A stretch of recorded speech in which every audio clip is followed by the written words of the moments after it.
खलु मे मोघम यत्तप्तं परमन्तपः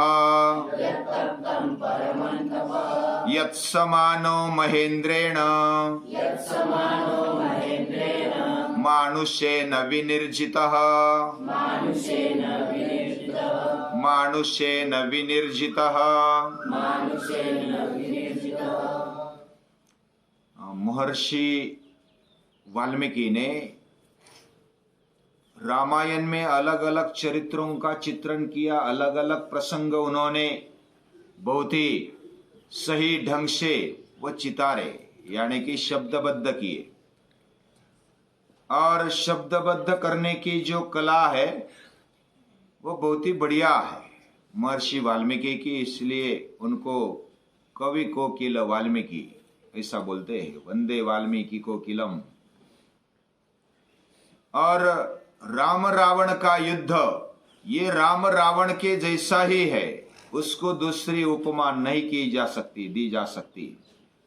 गगनम गगनाकारम सागरम सागरोपमः राम रावणयोर युद्धम राम रावणयोर इव। राम और रावण का युद्ध कैसे है? जैसे गगन को आकाश की उपमा दी जाती है, सागर को सागर की उपमा दी जाती है, वैसा ही राम रावण का युद्ध राम रावण के जैसा ही है, उसको दूसरी उपमा नहीं की जा सकती। हम आज भी बोलते हैं क्या तू रावण लग गया क्या? रावण जैसा तेरा बल है क्या?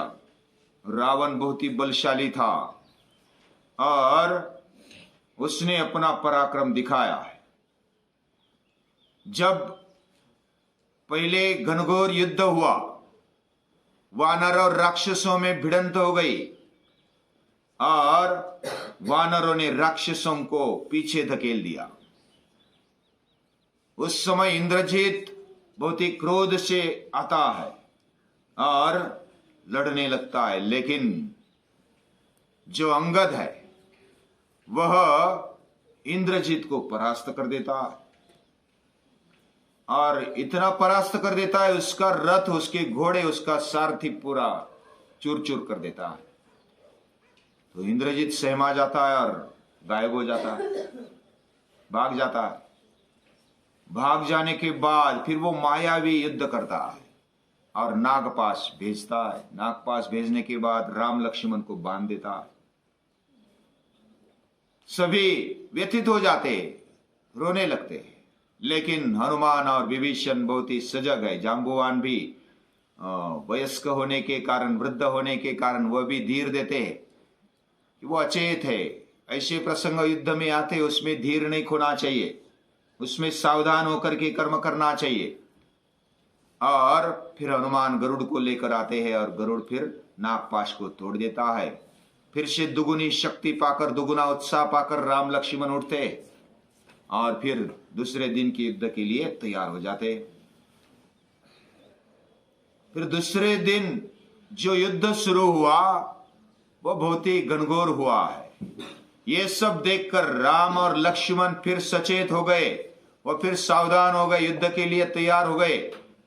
ऐसा सोचकर, ऐसा समझकर रावण ने फिर से एक धूम्राक्ष नाम का बलाढ्य ऐसा राक्षस भेजा और उसके साथ सेना भेजी है।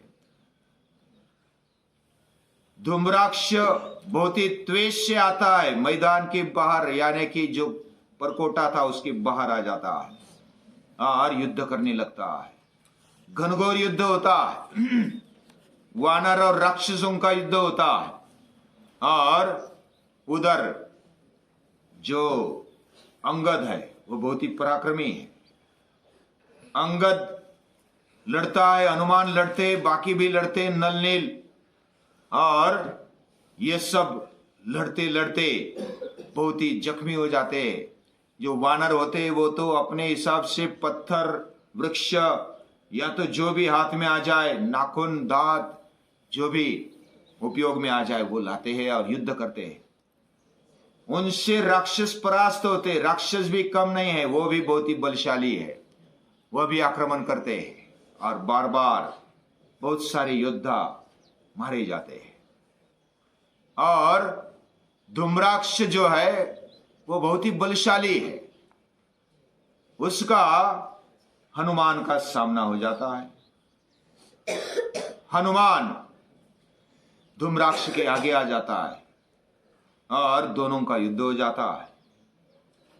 लेकिन हनुमान एक पर्वत जैसा पत्थर उठाता है बड़ा और फेंकता है। पहला पत्थर तो चुका दिया धूम्राक्ष ने, लेकिन दूसरा इतना बड़ा पत्थर फेंका कि वो खत्म हो गया धूम्राक्ष। बाकी सब डरने लगे, ये भयंकर वानर है, ये कभी छोड़ेंगे नहीं। और अंगद भी साथ में होते। धूम्राक्ष मारा जाता है, हाहाकार मचता है। उसके बाद वज्रदंष्ट नाम का फिर एक बड़ा योद्धा आ जाए राक्षस की ओर से, और वो लड़ने के लिए आता है। बड़ी सेना फिर आती है, लाखों की करोड़ों की सेना आती है, एक दूसरे में भिड़ंत हो जाती है। उसको भी मार देता है अंगद वज्रदंष्ट बहुत ही वज्र जैसा है, और वो अंगद के साथ लड़ता है तो अंगद भी कम नहीं है। वह भी पत्थरों से पेड़ों से उनका घनघोर युद्ध होता है और फिर अंगद उसको मार देता है। अब ये लंबी कहानी है, लेकिन मैं शॉर्टकट में बता देता हूं। फिर अकंपन आता है, जिसका कंप नहीं होता वो अकंपन, ऐसा राक्षस आता है। अकंपन को भी बड़ी सेना के साथ आने के बावजूद भी हनुमान उसको भी मार देता है। हनुमान और अंगद के पराक्रम चल रहे हैं और दोनों पूरे राक्षस सेना का विध्वंस कर रहे हैं। अकंपन को भी मार दिया हनुमान ने। वो 2-3 बार छूटा, लेकिन छोड़ा नहीं हनुमान ने, और हनुमान ने उसको मार दिया, पटक दिया। उसके मुंह से खून निकल आया, उसकी छाती पर बैठ गया, और वानरों में विजय उल्लास की लहर छा गई। उधर राक्षस परास्त हो गए, पीछे हटने लगे, भागने लगे और लंका में घुसे। ये सब तांडव देखकर रावण बहुत ही व्यथित हो गया। ये सब बड़े बड़े राक्षस मार रहे वानर, और इसलिए मैं ही अभी जाता हूं। मैं इस राम लक्ष्मण को छोड़ूंगा नहीं, ऐसा मन में ला करके वह स्वयं दूसरे दिन आता है और बड़ा युद्ध छिड़ जाता है। रावण इतना घनघोर युद्ध करता है, वानर सेना पीछे हटने लगती है और रावण त्राही त्राही कर देता है पूरे वानर सेना, और वानर सेना पीछे हटने लगती है। तब ये साथ मिलकर आते हैं, अंगद, फिर हनुमान, फिर नल, नील, ये सब आते हैं। नील भी बहुत पराक्रमी है। उसके पहले प्रहस्त भी आ जाते हैं, रावण के पहले, और प्रहस्त यानी सेनापति, जो सरसेनापति होता है, वो भी आ जाते। उसको मारने वाला नील है। नील भी बहुत पराक्रमी है। उसने नील ने मार दिया, लेकिन प्रहस्त नील को भी एक बार अचेत कर देता है, बेशुद्ध कर देता है। लेकिन नील फिर उठता है और उसको ऐसा मार देता है पत्थर से, बड़े पहाड़ जैसे पत्थर, और वो चूर चूर कर देता है प्रहस्त को भी। ये सब देखकर रावण बहुत ही चिढ़ जाता है, और चिढ़ जाने के बाद वो वर्षाव करता है बाणों की, और अलग अलग अस्त्र शस्त्र उपयोग में लाते हुए पूरे वानर सेना का पराजय कर देता है। वो पीछे हटने लगती है। तब ये अंगद आ जाता है सामने। अंगद को भी ऐसी शक्ति लगा देता है रावण कि अंगद बेहोश होकर के थोड़ी देर अचेत हो जाता है। तब हनुमान आता है। हनुमान आने के बाद भी वो एक दूसरे में भिड़ते हैं और सामने सामने आ जाते, एक दूसरे के हथियार तोड़ देते हनुमान और रावण। और फिर हथियार तो चले गए, फिर हनुमान ने एक थप्पड़ लगाई रावण के मुंह में, तो वो ऐसा उसके आंखों के सामने तारे चमक गए। ये जो हनुमान है ये साधारण नहीं है, ऐसा उसको समझ में आ गया। वो तिरमिरा गया और गिरने को हो रहा था तो संवर गया। और रावण ने भी ऐसा थप्पड़ मारा हनुमान को, गाल में मारा। तो हनुमान को भी लगा कि रावण की ताकत भी कम नहीं है। रावण ने भी ऐसा थप्पड़ मारा था, हनुमान भी थोड़ा तिरमिरा गया। और फिर ऐसा बेहोश होने की बारी थी, लेकिन हनुमान जल्दी सावधान हो गए और फिर और एक मार दिया। ऐसे एक दो बार थप्पड़ लगा दिए तो रावण फिर बेहोश होने को था, लेकिन रावण फिर से सावधान हो गया, अभी मैं छोड़ूंगा नहीं तुझे, और फिर एक थप्पड़ मारा है। हनुमान थोड़ी देर ऐसा गिर पड़ा और गिर पड़ने के साथ फिर रावण क्या करता है, रावण दूसरी ओर आकर के नील को मारने के लिए तैयार हो जाता है, क्योंकि अंगद ने, हनुमान ने और नील ने बड़े बड़े उनके राक्षसों को, योद्धाओं को मार दिया था। तो इनको छोड़ूंगा नहीं ऐसा समझकर वो नील के पीछे लगता है। नील के साथ युद्ध करते करते हनुमान पहले बोला था कि मैं अभी मारूंगा तो तू जिंदा नहीं बचेगा, लेकिन थोड़ा अचेत हो गया, तब तक तो वो नील के साथ झगड़ने लगा। फिर नील के साथ युद्ध चल रहा था तो हनुमान ने बोला ठीक है तू युद्ध कर ले, मैं बाद में देखूंगा तुझे। तो ऐसा होकर के अभी नील के साथ युद्ध हो रहा है। नील को ऐसा बाण मार दिया है, बहुत देर युद्ध होने के बाद ऐसा अस्त्र चलाया कि नील बेहोश हो गया। नील बेहोश होने के बाद लक्ष्मण आते और लक्ष्मण लड़ने लगते हैं।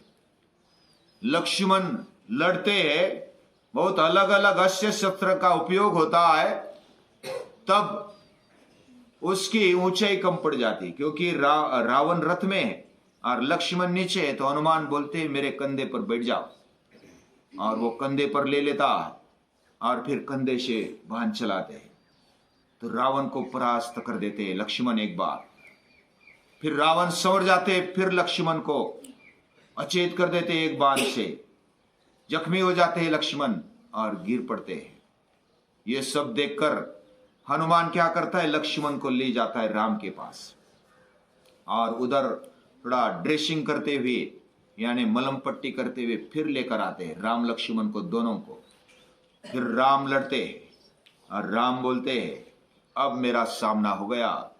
तो उधर उधर चुप रहा था, अभी सामने आ गया। तो राम ने ऐसे बाण चलाए, ऐसे राक्षस सेना जो आगे बढ़ रही थी उनको पीछे हटा दिया, और राम रावण का युद्ध देखने जैसा हो गया। रावण ने भी बहुत ही शर्त लगाई अपनी, लेकिन राम के बाणों के आगे वो चल नहीं पाता था, और वो भी पूरे अस्त्र शस्त्र खत्म हो गए, वो निशस्त्र हो गया, हाथ में कुछ नहीं रहा। फिर राम क्या बोलते, आज के दिन तू बहुत थक गया है, अभी थोड़ा आराम कर ले और पीछे हट जा, थोड़ा आराम करके कल आ जाना, फिर बाद में मैं लड़ूंगा और फिर मेरे बाणों का सामना करना। ये सब सुनकर रावण को तो बहुत ही शर्म आ गई कि राम ने मुझे छोड़ दिया, पूरे निशस्त्र कर दिया, और कितना वीर है, कितना शूर है, और बिना कुछ मारे मुझे छोड़ दिया, मार दिया होता तो अच्छा होता। ऐसा उसको बहुत शर्म आ गई, और वो नीचे मुंडी करके चला गया। रथ भी तोड़ दिया, घोड़े भी मार दिए, सारथी भी मार दिया, निशस्त्र हो गया, और चलते चलते फिर वो वापस चला जाता है। वो तो अपमानित हो गया। ये अपमानित होने के साथ साथ अभी वो विचार कर रहा है क्या करे क्या करे।